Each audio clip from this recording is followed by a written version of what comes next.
चला मैत्रिणींनो, मी आज गोड पदार्थ करणार आहे. म्हणजे बघा, शेवयाची खीर करणार आहे मी आज. शेवई अशा बारीक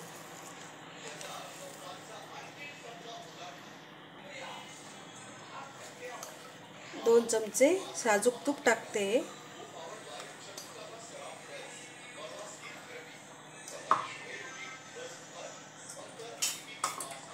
त्या तुपामध्ये या शेवया थोड्याशा फ्राय करून घ्यायच्या, भाजून घ्यायच्या तुपामध्ये.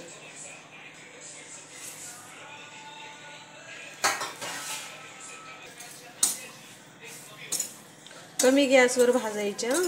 त्या खूप बारीक असतात ना, मग त्याच्यामुळे कमी गॅसवरच भाजायच्या. ते शेवया जळतात त्या. हे बघा, फ्राय झाले, भाजल्या गेले आहेत शेवया. आता दूध टाकते. बघा, 2 कप दूध टाकले मी. ते दुधामध्ये शेवई शिजून घ्यायची. ही खीर ना अगदी 10 मिनिटात होते बरं का. लगेच नेहमी गरम करूनच टाकायचं खिरीमध्ये. कुठलीही खीर करताना, तांदूळाची, शेवयाची, तांदूळाच्या भाताची, तर त्यामध्ये कधीही गरम दूध करूनच टाकायचं. जर थंड आपण दूध टाकलं ना तर खीर फाटते.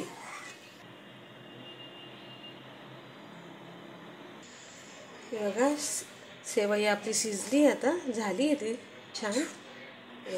उकळी पण फुटली आहे खिरीला. आता त्यामध्ये ड्रायफ्रूट्स टाकू. हे बघा, बदाम काजूची मी असे बारीक केले, तुकडे केले आणि ते टाकते. चवीनुसार साखर टाकते मी आता त्याच्यात खिरीमध्ये.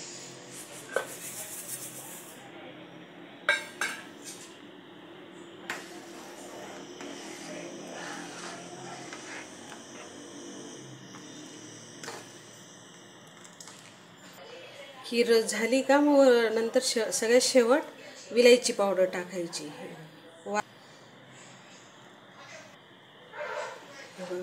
झाली आपली शेवयाची खीर तयार.